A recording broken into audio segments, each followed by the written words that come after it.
जय हिंद दोस्तों। आज हम पढ़ेंगे राणा संघा का इतिहास और राणा संघा का पूरा जीवनी का आज हम विवरण करेंगे, जिससे लेकर आजकल संसद में बहुत ही विवाद का एक बात छिड़ा हुआ है, जिन्हें राणा संघा को कुछ ऐसे लोग हैं जो गद्दार साबित करना चाहते हैं। तो आज उनकी सारी इतिहास को हम पढ़ेंगे, ठीक है। और सबसे पहले एक बात जान लीजिए, राणा संघा वह वीर राजपूत थे जिनका न एक आंख, न एक कान और एक बाजू और एक पैर भी घायल था, और तो और इनकी 80 घाव थे बॉडी में, फिर भी लड़े थे वो। तो ऐसे महान राजा का हम चर्चा बहुत अच्छे से करेंगे, ठीक है। तो शुरुआत करते हैं। सबसे पहला पॉइंट हमें समझना क्या है कि राणा सांगा जो है, वो राणा सांगा के पिता थे राणा रायमल। राणा रायमल राणा रायमल किनके पुत्र थे? तो राणा रायमल पुत्र थे राणा कुंभा का। राणा कुंभा भी बहुत ही प्रतापी राजा थे। राणा कुंभा के पुत्र थे रायमल, और रायमल के विवाह हुआ श्रृंगार देवी के साथ। रायमल का विवाह किनसे हुआ? श्रृंगार देवी के साथ हुआ। रायमल जो है, ये रायमल मेवाड़ का राजा थे। रायमल कहां का राजा थे? तो रायमल मेवाड़ का राजा थे, ठीक है ना। यहाँ पे समझना क्या हमें है कि रायमल के 3 पुत्र हुए। पहले पुत्र का नाम है पृथ्वीराज, दूसरे पुत्र का नाम है जयमाल, और तीसरे पुत्र का नाम है राणा सांगा। पृथ्वीराज, जयमल और राणा सांगा। अब ये तीनों आपस में बहुत ज्यादा ऑल टाइम डिस्कस करते रहते थे कि आखिर पापा के मरने के बाद गद्दी पे कौन बैठेगा। और कभी कभी ऐसा हुआ कि तीनों मिलकर पापा के सामने ही बोल दे कि पापा आप मरोगे तो गद्दी पे हम तीनों भाई में से कौन बैठेंगे। अब पापा उनके बोले, अरे भाई कम से कम मेरे सामने तो मत बोल, अभी मैं जिंदा हूं, अभी मैं हमें मारने की बात कर रहे हो। तो वो तीनों की इतनी ज्यादा इस बात पे टेंशन थी कि आखिर अगला गद्दी पे बैठेगा कौन। और तीनों के तीनों बहुत ही महान, मतलब थे, बहुत ताकतवर तीनों थे, बहुत ही शक्तिशाली तीनों थे, ठीक है। अब इन्हीं का एक चाचा थे सारंग देव। इनके चाचा कौन थे? सारंग देव। अब सारंग देव इन तीनों की बातें को सुनते थे और सुन सुन कभी कभी आश्चर्य हो जाते थे, यार ऐसे क्यों अभी लड़का लड़ रहा है। अगर अभी अपन अपना भाई में ही मतभेद रहेगा, आगे चलकर कोई भी शासन हमारे राज्य पे कर सकता है। हुआ क्या था, सारंग देव ने ये तीनों भतीजों को कहा कि चलो, चित्तौड़ से कुछ दूरी पे एक मंदिर थी जहां पे एक महिला पूजा करती थी, और वो भविष्यवाणी भी बताती थी। तो हुआ क्या कि तीनों को सारंग देव ने लेकर चले गए उस महिला के पास, और उस महिला के पास ले गए। तो ले जाने के बाद उस महिला से बोला गया कि अच्छे माते, ये बताएं कि तीनों में से अगला राजा कौन बनेगा। अब माते बोले कि क्या करोगे जानकर, अभी से ही तुम तीनों भाई में खटास पैदा हो जाएगा। अगर आज मैं बता दूं कि अगला गद्दी पे वो बैठेगा, तो वो तीनों भाई में आपस में खटास हो जाएगी। तो इसलिए माते ने नहीं बताया। तो पृथ्वीराज जो था, वो थोड़ा गुस्सा वाला व्यक्ति था। तुरंत तलवार निकाला, और तलवार निकाल के बताती कि नहीं बताती तुम। अब वो क्या करती, वो बता दी कि तू तो बिल्कुल नहीं बनेगा, क्योंकि तूने मेरे ऊपर तलवार उठाया है। तो पृथ्वीराज ने बोला ठीक है, मैं नहीं बनूंगा, ये दोनों में से कौन बनेगा ये बता। तो वो बोल दी कुछ देर सोचने के बाद, सांगा बनेगा। अब सांगा को दोनों बोला, ए भाई तू चल साइड में चल। सांगा को ले गया और उसी टाइम सांगा की आंखें फोड़ दिया। और वो दोनों ऐसे उसके पीछे पड़ा जैसे कि सबसे बड़ा दुश्मन मेरा वही है। और राणा सांगा को उसी समय आंखें फोड़ दी गई।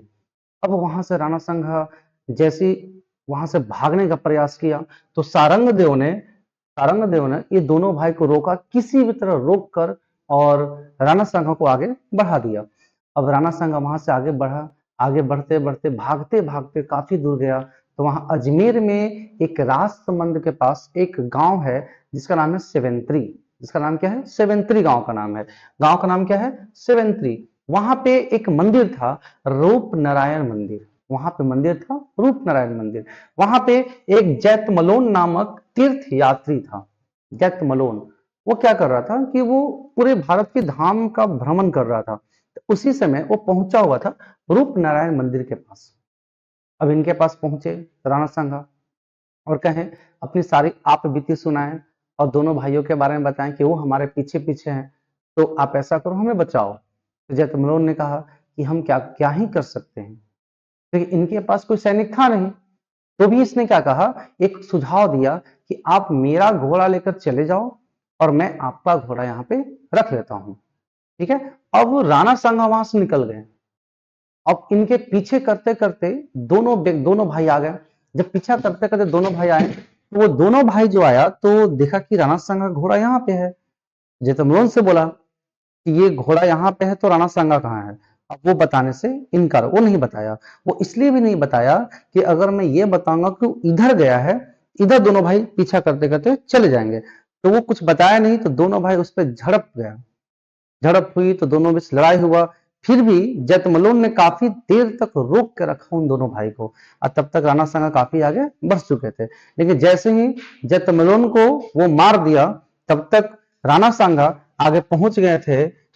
अजमेर में एक जगह है श्रीनगर, अजमेर में एक जगह कौन सा है, श्रीनगर है। वहां पे वो पहुंच चुके थे राणा सांगा, और वहां पे पहुंचने के बाद उन्होंने शरण लिया करमचंद पवार का। उन्होंने किसका शरण लिया, करमचंद पवार का, और करमचंद पवार ने उनको शरण दे दी।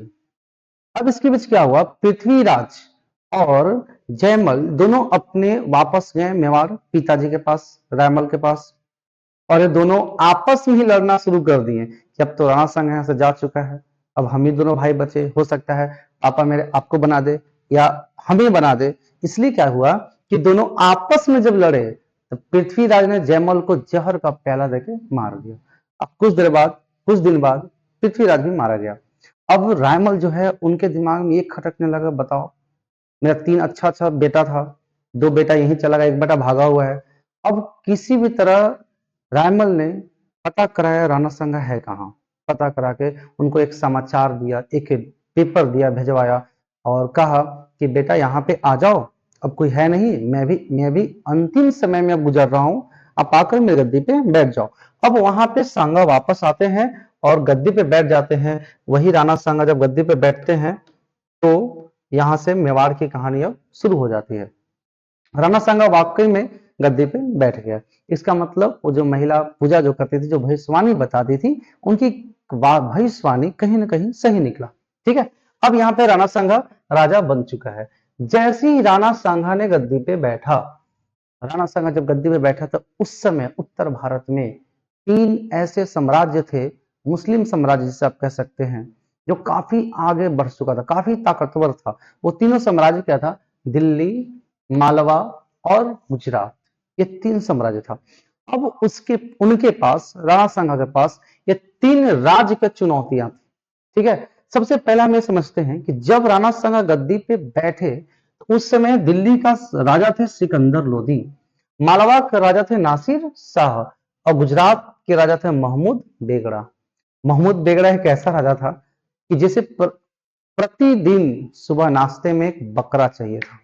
बहुत ही मतलब क्या इसको बोल सकते हैं ना। अब यहाँ पे ध्यान देंगे, राणा सांगा के युद्ध ये तीनों राज्य के साथ हुआ, बट ये तीनों राज्य में राणा सांगा ने न सिकंदर लोदी से लड़ा, न ही नासिर शाह से, और न ही महमूद बेगड़ा से। राणा सांगा ये तीनों में से किसी से नहीं लड़े। वो लड़े किन से, अब आगे यहाँ पे ध्यान देते हैं। सबसे पहला उन्होंने अभियान किया, दिल्ली अभियान। तो दिल्ली अभियान में उस समय राजा थे इब्राहिम लोदी। कौन थे, इब्राहिम लोदी, जो लोदी वंश का अंतिम राजा थे। कहा जाता है लोदी, इब्राहिम का पिता का नाम सिकंदर लोदी और इनके पिता का नाम बहलोल लोदी।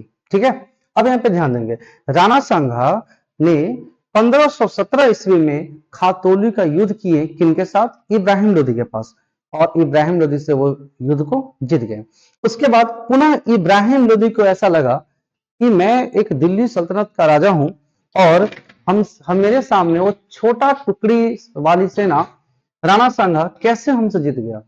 फिर पुनः 1518 में युद्ध होता है, बारी का युद्ध, और इस बार युद्ध में राणा सांगा ने भगा भगा कर मारा। अब उसके बाद राणा सांगा का दिल्ली अभियान समाप्त हो गया। अब इनके बाद उन्होंने मालवा में जो युद्ध लड़ा था, वो युद्ध कैसे और किस कारणवश लड़ा गया, अब उसको हम लोग समझ लेते हैं। देखिएगा, मालवा में युद्ध लड़ा गया गागरोन का युद्ध 1519 ईस्वी में, गागरोन का युद्ध। ठीक है, अब गागरोन का युद्ध लड़ा गया, उस समय राजा थे महमूद खिलजी सेकंड। महमूद खिलजी सेकंड। थोड़ा सा हम लोग यहाँ एक क्वेश्चन को रिपीट करते हैं कि राणा कुंभा जब युद्ध लड़े थे मालवा से, तो उस समय थे महमूद खिलजी फर्स्ट, और राणा सांगा जब युद्ध कर रहे हैं मालवा से, तो महमूद खिलजी सेकंड। इनसे कैसे युद्ध हुआ, क्या कारण बन गया था, वो जरा हमें समझते हैं। देखो, चंदेरी में, चंदेरी का राजा थे मेदिनी राय, और मेदिनी राय एक सामंत राजा थे। तो सामंत का मतलब आप समझते हैं कि वेतन के बदले जमीन मिलना। तो सामंत थे, इन बहुत दिनों तक सामंत राजा रह गए, इनको बहुत जमीन मिल गया, इतना जमीन मिला कि ये मालवा का पीएम बन गए। मालवा क्या बन गए, पीएम बन गए। और मेदिनी राय जब प्रधानमंत्री बन गए मालवा का, तो इनके ही हाथ में सब कुछ है। ये इनके हाथ का कठपुतली तब मालवा के सभी राजा बन गए। इन्हीं पे डिपेंड करता था किनको राजा बनाना है, किनको राजा से हटाना है। क्या करते थे, महमूद खिलजी फर्स्ट को भी राजा इन्होंने ही बनाया, उसके बाद उसको हटाया, कभी भतीजा को बना दिया, फिर कभी बेटा को बना दिया, फिर महमूद खिलजी सेकंड को भी राजा मेदिनी राय नहीं बनाया। लेकिन हुआ क्या, मेदिनी राय धीरे धीरे शक्तिशाली बन गया। और जब मेदिनी राय मेदिनी राय नहीं, महमूद खिलजी बहुत शक्तिशाली राजा बन गया। और जब ये शक्तिशाली राजा बना, तो मेदिनी राय की बात मानना बंद कर दिया। उस समय मेदिनी राय मालवा की राजधानी मांडू में रहते थे, ठीक है ना। जब महमूद खिलजी सेकंड ने मेदिनी राय की बात मानना बंद कर दिया, तो मेदिनी राय को ऐसा लगा कि अगर आज हमारी ये बात नहीं मान रहा है, हो सकता है कभी हमें मार भी दे। तो ये मांडू को छोड़कर मेदिनी राय ने वापस चंदेरी चल दिया। अब महमूद खिलजी सेकंड को बुरा लग गया कि हमारे हमारे वो प्रधानमंत्री हैं और वो हमारे पास नहीं है, कहीं और अपने घर चला गया। उसको टेंशन सा बनने लगा। तो जैसी टेंशन सा बनने लगा, तो मेदिनी राय को भी ये डर सताने लगा कि अगर हम चंदेरी में ही रुकते हैं तो कभी भी महमूद खिलजी आकर हमें मार सकता है। ये चले गए राणा सांगा के शरण में। तो राणा सांगा ने क्या किए, उनको एक गागरौन नामक एक किला है, गागरौन किला है, वो गागरौन किला उनको दे दिए कि जाइए गागरौन किला में आप रहिए। मेदिनी राय वहां पे रहने लगे। महमूद खिलजी ने कहा कि तू कहीं पे चले जा, जहां तुझे जाना है जा, मैं तुझे मार कर ही रहूंगा। अब मेदिनी राय को डर लगने लगा। मेदिनी राय ने राणा सांगा से कहा कि आपने हमें शरण दिया, बोला कि गानगौर किला में बैठ जाओ, तुम्हें कुछ होने नहीं दूंगा। तो उसी समय आ गया महमूद खिलजी सेकंड मेदिनी राय को लड़ने के लिए। तो मेदिनी राय ने तुरंत राणा सांगा को बुलाया, और राणा सांगा महमूद खिलजी के बीच इसी समय युद्ध हुआ 1519 ईस्वी में, जिसे कहा जाता है गागरौन का युद्ध। गागरौन का युद्ध, और इस युद्ध में जीते कौन, राणा सांगा। ठीक है, नेक्स्ट हम अभियान पढ़ते हैं गुजरात को लेकर। गुजरात को थोड़ा ध्यान समझें, ये बहुत ही अच्छा पॉइंट है। गुजरात का जो है ना, गुजरात में जो युद्ध हुआ वो उत्तराधिकारी के लिए युद्ध हुआ। गुजरात में उस समय राजा थे मुजफ्फर शाह। मुजफ्फर शाह, वहां पे उत्तराधिकारी होना था, दो भाई थे, भारमल और रायमल। भारमल और रायमल, ये दोनों भाई थे। ये दोनों भाई गद्दी पे बैठने के लिए आपस में ही लड़ रहे थे। तो हुआ क्या उस समय कि भारमल चले गए मुजफ्फर शाह के पास कि हमें गद्दी पे बैठने दीजिए। रायमल चले गए राणा सांगा के पास, राणा सांगा के पास। अब यहाँ जरा आप समझेंगे, बहुत क्लियर, बहुत अच्छे से समझ में आएगा कि भारमल ने मदद मांगा मुजफ्फर शाह से, और रायमल ने मदद मांगा राणा सांगा से। तो राणा सांगा और मुजफ्फर शाह के बीच युद्ध हुआ, और यह युद्ध हुआ, इसका नाम है ईडर का युद्ध। ईडर का युद्ध, क्योंकि ईडर के राजा बनने के लिए दोनों भाई आपस में लड़ रहे थे। 1520 ईस्वी में मुजफ्फर शाह को राणा सांगा ने हरा दिया, और हराने के बाद ईडर का राजा बना दिए रायमल शाह को। लेकिन कुछ समय के बाद ही रायमल की मृत्यु हो गई। तो भरमाल फिर पहुंचे राणा सांगा के पास और कहे, हे राजन, अब तो रायमल भी मर गया, हमें ईडर का राजा बना दीजिए। तो फिर ईडर का राजा कौन बना था, भारमल बना था। अब यहाँ पे हम लोग ध्यान से बात को समझेंगे, ठीक है। देखिए हुआ क्या यहाँ पे, अब यहाँ से एक घटना आगे घट जाती है इब्राहिम लोदी को लेकर। यह है इब्राहिम लोदी। सिर्फ अगला जो घटना घटती है वो सिर्फ और सिर्फ इब्राहिम लोदी की एटीट्यूड को लेकर। अब जरा बात को यहाँ से टॉपिक थोड़ा सा चेंज करेंगे, ठीक है। देखो ध्यान से, इब्राहिम लोदी जो है, इब्राहिम लोदी के पिता थे सिकंदर लोदी, और उनके पिता थे बहलोल लोदी, ठीक है। बहलोल लोदी एक अफगान मुस्लिम था जो अपने से सभी राजमहल में बैठने वाले मंत्री या जितने भी पद थे, जिस पद पे लोग बैठते थे, वो सबको अपने बराबर समझते थे। इनके नजर में ना कोई ऊंचा ना कोई नीचा। वो बहलोल लोदी कभी सिंहासन में बैठते भी नहीं थे, ऐसे अफगानी थे वो। ठीक है, अब वहां पे वो ऐसे चलते गए, लेकिन उनका बेटा आया सिकंदर लोदी। सिकंदर लोदी को लगा कि अगर मैं राजा हूं तो सिंहासन बना है किस लिए। सिकंदर लोदी ऐसे भी उनके पिता जब राजा थे तो एटीट्यूड तो थोड़ा बहुत होगा ही ना। वो क्या किए, राज सिंहासन पे बैठे और बाकी सबको नीचे बैठा दिए। ठीक है, अब उसके बाद अगला राजा आया इब्राहिम लोदी। ये क्या किए कि ये प्योर सिंहासन पे अपना तो बैठे ही बैठे, सबको खड़ा रख दिए कि जितने भी मंत्री हैं, जितने भी पद पे हैं, सब के सब खड़ा रहो, सिर्फ हम बैठेंगे। कितना एटीट्यूड, जिनके बाप दादा सब राजा महाराजा हैं तो एटीट्यूड तो इतना बनता ही है। अब ईगो किन पे आ गया, कौन इस बात को दिल पे ले लिया, यहां ध्यान देंगे। इब्राहिम लोदी के चाचा थे, इब्राहिम लोदी के चाचा थे। चाचा थे कौन, एक चाचा थे इनका, उनके चाचा थे दौलत खां लोदी और आलम खां लोदी। ये दोनों बस किसी भी तरह इब्राहिम लोदी को हटाना चाहते थे। इनके नजर में कोई अगल बगल राजा मिले नहीं। एक नजर आया कि बाबर बार बार पंजाब में आता, कुछ धन लूटता और चला जाता। तब ये दोनों ने बाबर के पास पहुंचा। किनके पास पहुंचा, बाबर के पास पहुंचा। बाबर के पास जब इन दोनों गया, बाबर को बोला, क्या रे बाबर, तू छोटा मोटा हाथ लगाता है, पंजाब को हाथ लगाता है और छोटा मोटा धन चोरी करता है और वापस चला जाता है। कभी मेरे साथ आ, हिंदुस्तान आ, पंजाब को क्रॉस करो और दिल्ली लूटो, आगरा लूटो, तब समझ में कि धन कितना होता है, धन क्या होता है। तो बाबर ने कहा नहीं यार, ये वहां पे इब्राहिम लोदी है, दिल्ली सल्तनत का राजा है, वो हमें छोड़ेगा थोड़ी ना, वो तो मार देगा। तो वो दोनों फिर बोलते हैं, अरे यार हम तुम्हारे साथ हैं, हम दोनों इब्राहिम लोदी का चाचा हैं, बस तू आ मेरे साथ और हम हर चीज बताएंगे, किधर से जाना है और किधर से हमला करना है, क्योंकि वो हमारा वहां गढ़ है। तब बाबर को कहीं न कहीं एक बात में लगा कि तब ठीक है, जब हमें चलने के लिए रास्ता मालूम हो जाए, कैसे आक्रमण करना वो मालूम हो जाए, तब तो आक्रमण कर ही सकते हैं। तब आमंत्रण दिया कि इन्होंने दौलत खां लोदी और आलम खां लोदी। अब यहाँ पे थोड़ा सा बाबर के बारे में जिक्र करते हैं, बाबर थे कौन। ठीक है, बाबर जो है इनके पिता थे Umar Sheikh Mirza. Babur Mongol Mongol Mongol करते करते हो गए मुगल। ठीक है, बाबर भारत से थोड़ा पश्चिम की ओर अफगानिस्तान, अफगानिस्तान से आगे बढ़ने पाया था उज्बेकिस्तान।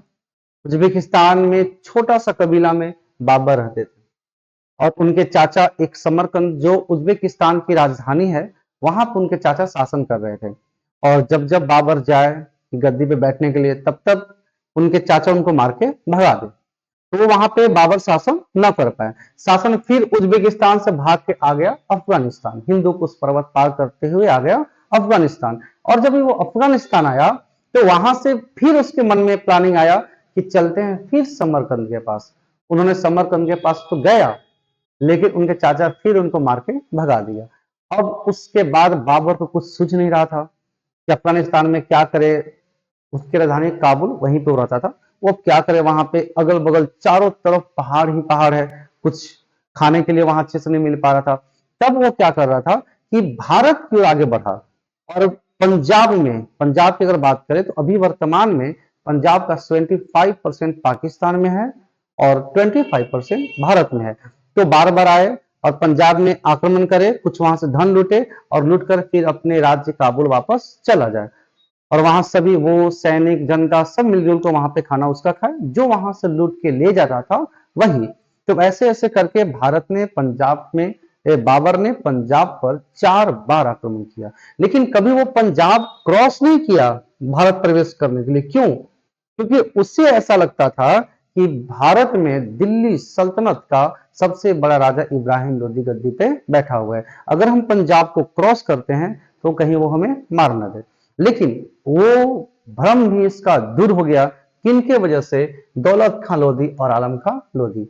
अब बाबर भारत की ओर आना शुरू की। देखिए, जब तक बाबर भारत के पंजाब में आकर वापस लौट जाता था, तब तक इब्राहिम लोदी को लगता था चलो ठीक है, वो पंजाब में ही लूट के वापस जा रहा, मेरे पास तो नहीं आ रहा। लेकिन इस बार जब बाबर पंजाब से आगे क्रॉस किया, तब इब्राहिम लोदी को लगा कि नहीं, अब तो रुकना पड़ेगा, क्योंकि वो पंजाब से आगे बढ़ रहा, हमारी ओर बढ़ रहा। ठीक है, तो इधर से निकला, दिल्ली से निकले कौन, इब्राहिम लोदी, पंजाब से निकले कौन, बाबर। और दोनों जब निकली, दोनों शहर के बीच में, एक बीच में पड़ता है हरियाणा। ठीक है, तो दिल्ली से और पंजाब से, दिल्ली से और पंजाब से बाबर, और इधर से कौन निकले, इब्राहिम लोदी। दोनों जैसे ही हरियाणा में पहुंचे, पानीपत के जगह पे, कहां पहुंचे, पानीपत के जगह पे, तो वहीं पे युद्ध हुआ, पानीपत का युद्ध। पानीपत जो हरियाणा में पड़ता है, पानीपत प्रथम का युद्ध हुआ किनके बीच में, बाबर और इब्राहिम लोदी, बाबर और इब्राहिम लोदी। ठीक है, अब हुआ क्या यहाँ पे कि बाबर और इब्राहिम लोदी के बीच जब पानीपत का प्रथम युद्ध हुआ, इस युद्ध में इब्राहिम लोदी हार गया। हारा ही नहीं, बल्कि बाबर ने उसे मार भी दिया। यहां से एक प्रश्न ये बनता है कि कौन ऐसा दिल्ली सल्तनत के राजा था जिसे युद्ध में मारा गया। तो सिर्फ एकमात्र दिल्ली सल्तनत का राजा था इब्राहिम लोदी, जो युद्ध में भी मारा गया था। ठीक है, अब बाबर ने दिल्ली से इतना संपत्ति लूटा, इतना धन लूटा कि सारा धन लूट कर ले गया काबुल, और काबुल में प्रत्येक व्यक्ति को जितना वहां पे जनता है, सबको एक एक चांदी का सिक्का दिया। अब आप समझ सकते हैं कितना धन लूटा होगा। अब जिसे उसी समय उनको गाजी की उपाधि मिला था। ठीक है, अब बाबर के मन में लालच आ गया कि अगर सिर्फ एक बार लूटने से, दिल्ली लूटने से इतना संपत्ति मिलता है, क्यों ना हम दिल्ली के बाद आगरा जाते हैं, और जितने भी अगल बगल शहर हैं बड़े बड़े, वो सभी शहर के पास जाते हैं। तब बाबर वापस फिर आया दिल्ली, और दिल्ली आया, दिल्ली से वो नीचे जाने का प्रयास किया आगरा। दिल्ली से वो जाने का कहां प्रयास किया, आगरा। लेकिन जैसे ही आगरा की ओर कदम बढ़ाया बाबर जैसे ही आगरा की ओर कदम बढ़ाता है, तो उसी समय राणा सांगा बोलते, ए रुक रुक रुक, इधर तू कहां आ रहा, तेरा बस दिल्ली तक था, वहीं तक रुक जा, आगरा में एंट्री नहीं करने। लेकिन बाबर कहा कि हम तो आगरा में एंट्री करेंगे। तो बाबर ने जब आगरा की तरफ आगे बढ़ा, तो वहां पे एक बयान किला था, वहां पे एक बयाना किला, कौन सा वहां पे किला था, बयाना किला था। ठीक है, तो बयाना किला के पास आगरा पहुंचा, तो बयाना किला एक राजा को दे दिया जिसका नाम था मेहंदी ख्वाजा। बयाना किला रखवाली के लिए दे दिया मेहंदी ख्वाजा को। बाबर ने ये सोचा, अगर हम बयाना किला को कब्जा कर लेते हैं, तो शायद राणा सांगा को लग जाए कि नहीं, अब बयाना किला तक आ गया तो हमें भी, हमारे तरफ भी आ सकता है। शायद राणा सांगा को ये लग जाए कि बाबर बहुत शक्तिशाली है, हम उससे टकरा नहीं सकते, वो छोड़ दे। लेकिन नहीं, राणा सांगा को जैसे ही मालूम चला कि बयाना के किला कब्जा में हो गया, राणा सांगा तुरंत आ पड़ा। जब राणा सांगा आया, तो मेहंदी ख्वाजा ने बाबर को बताया कि आप हमको बयाना का किला दिए हैं रहने के लिए, लेकिन राणा सांगा वापस मेरे पास आ रहा है लड़ने के लिए। तो बाबर ने एक और वहां का अपना सेनापति भेजा, सुल्तान मिर्जा, कि जाओ बयाना किला को रक्षा करो।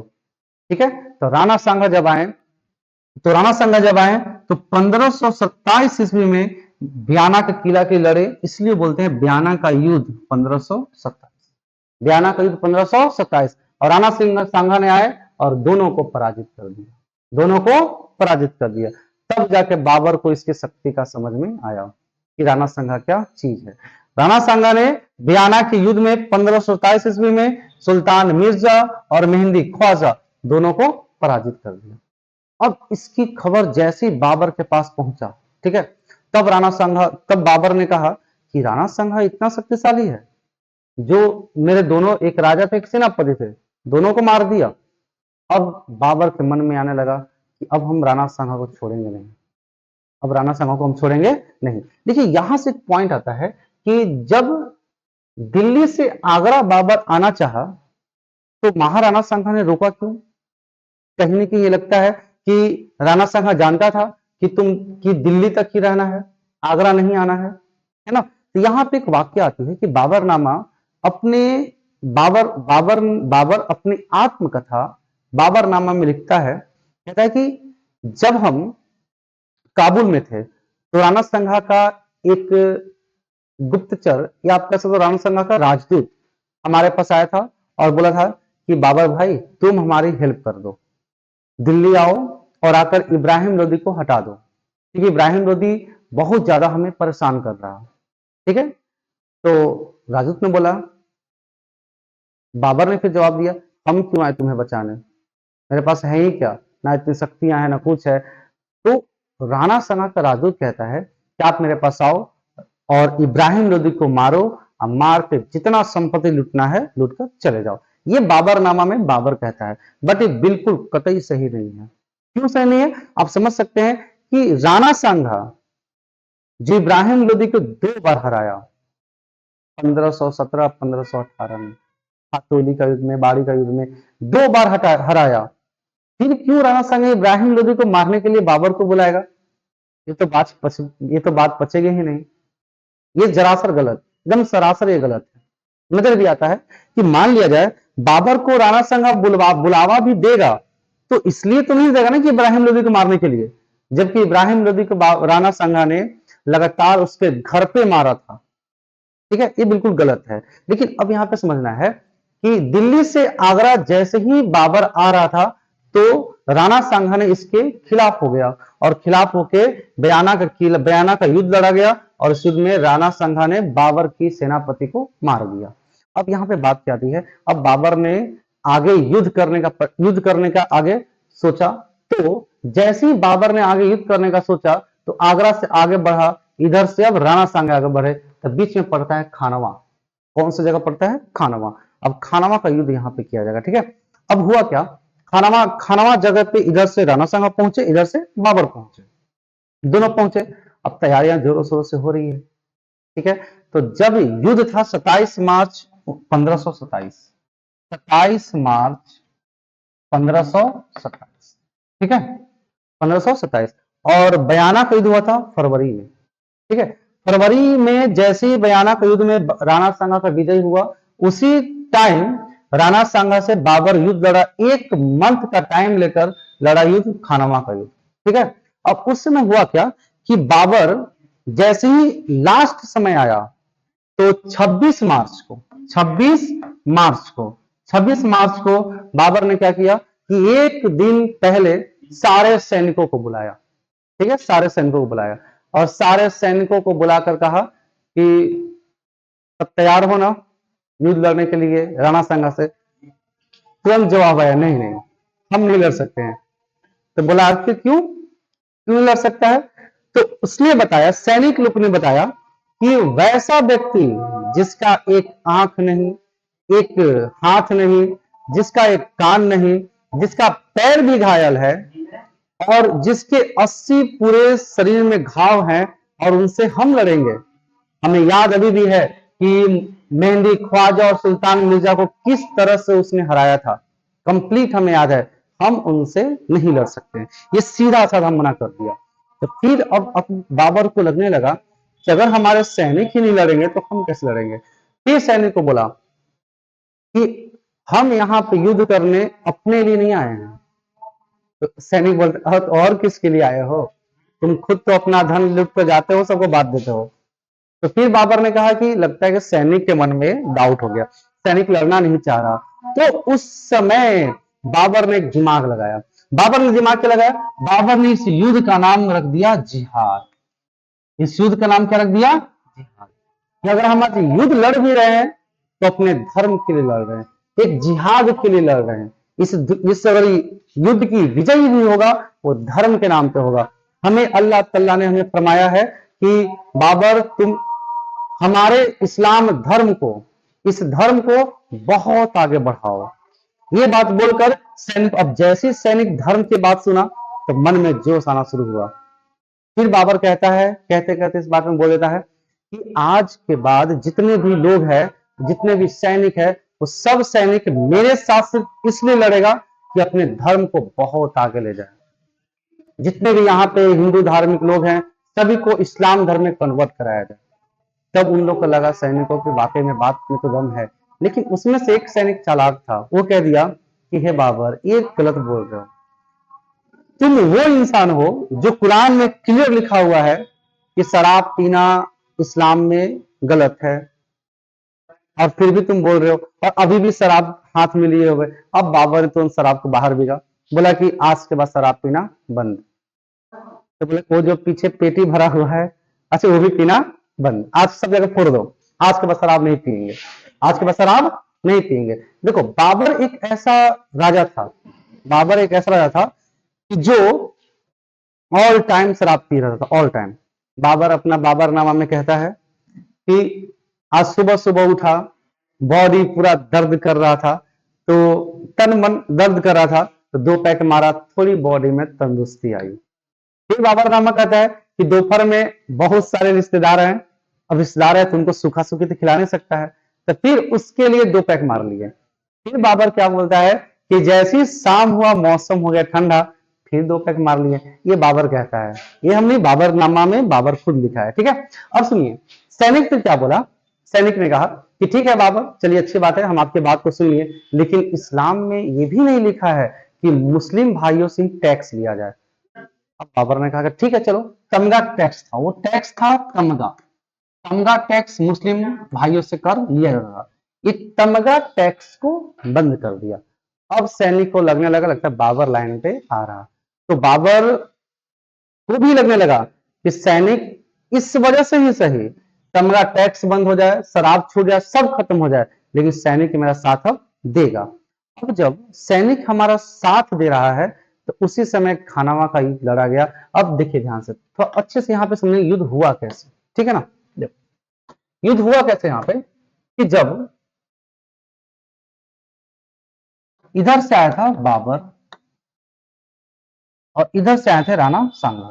राणा सांगा ने भी तैयारी कैसे किया, बहुत सारे राजाओं को मिलाया, मेदिनी राय से लेके उदय मानसिंह से लेके बहुत सारे राजाओं को इन्होंने मिलाया, ठीक है। इधर से बाबर अपने सैनिक लेके आ रहा था, लेकिन बाबर के पास एक ऐसा चीज था कि जिससे इन लोग परिचित नहीं थे। वो क्या चीज था, तोप।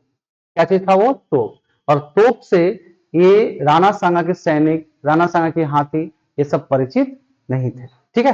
अब बताओ, खुद से ध्यान समझना, यहाँ पे तोप है, ठीक है, सैनिक के साथ, इन लोग के पास सिर्फ तलवारें हैं, ठीक ना। अब यहां से जब तोप चलना शुरू हुआ, तो आगे के जितने भी सैनिक थे वो मरने लगे, ठीक है। इन लोग को भाला से, तलवार से, ये सब चीजों से लड़ने आता था, इन लोगों के पास तोप था नहीं। और एक बात और, यहाँ पे बाबर अगर युद्ध जीता भी तो सिर्फ तोप की वजह से, मतलब बाबर को भी राणा सांगा हराते, ठीक है। राणा सांगा 100 से भी ज्यादा युद्ध लड़े, सिर्फ एक युद्ध हारे, और वो है खानवा का युद्ध, ठीक है, समझे ध्यान से। यहां से तोप जब चलना शुरू हुआ, तो आगे के जितने भी सैनिक थे वो मरने लगे, और जितने भी हाथिया थे वो सभी हाथी को लगने लगा, हाथी को जैसे वो हाथी के पास कोई गोली चलाएगा, तोप आएगा, बम गिरेगा, वो तो कंफ्यूज हो गए, वो भागने लगा हाथी, और भागते भागते अपने सैनिक को ही कुचलना वो शुरू कर दिया।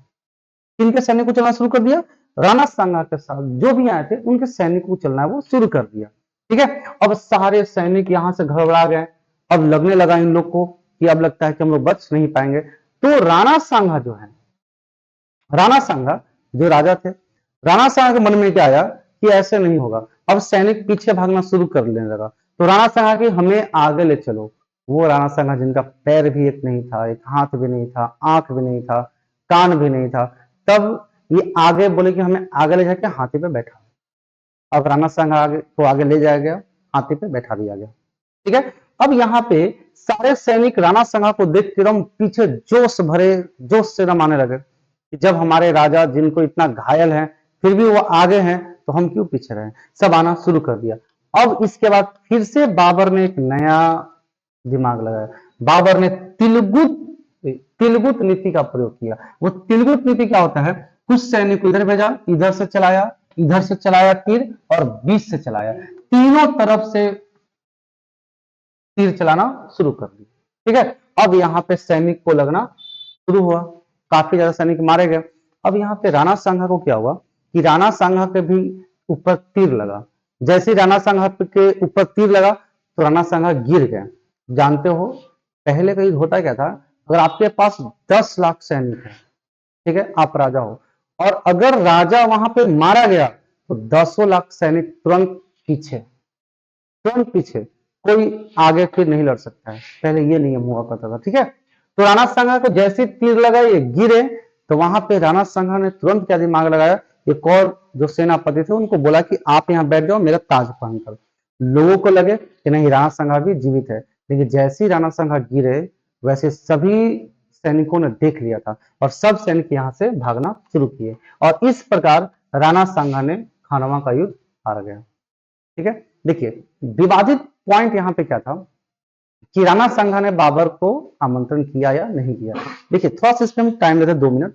राणा सांगा को आमंत्रित किए थे दौलत खां लोधी और आलम खां लोधी इब्राहिम लोधी को हटाने के लिए, न कि राणा सांगा। राणा सांगा खुद इब्राहिम लोधी को 2 बार मारा था, वो क्यों इसको मारने के लिए वहां से बुलाएगा, है ना। तो ये विवादित क्वेश्चन था और पॉइंट क्या आती है कि बाबर ने अपनी बाबरनामा में इस बात को लिखा था कि राणा सांगा ने हमें बुलाया था, इसलिए एग्जाम में अगर पूछता है तो हम लोग बना देते हैं कि राणा सांगा ने आमंत्रण किया था, बट ये बात बिल्कुल सही नहीं है। ठीक है, सभी लोग मेरे चैनल को सब्सक्राइब करेंगे, ऐसे इससे और भी अच्छी अच्छी इतिहास की जानकारी आपको यूट्यूब वीडियो पे आता रहेगा। Thank you.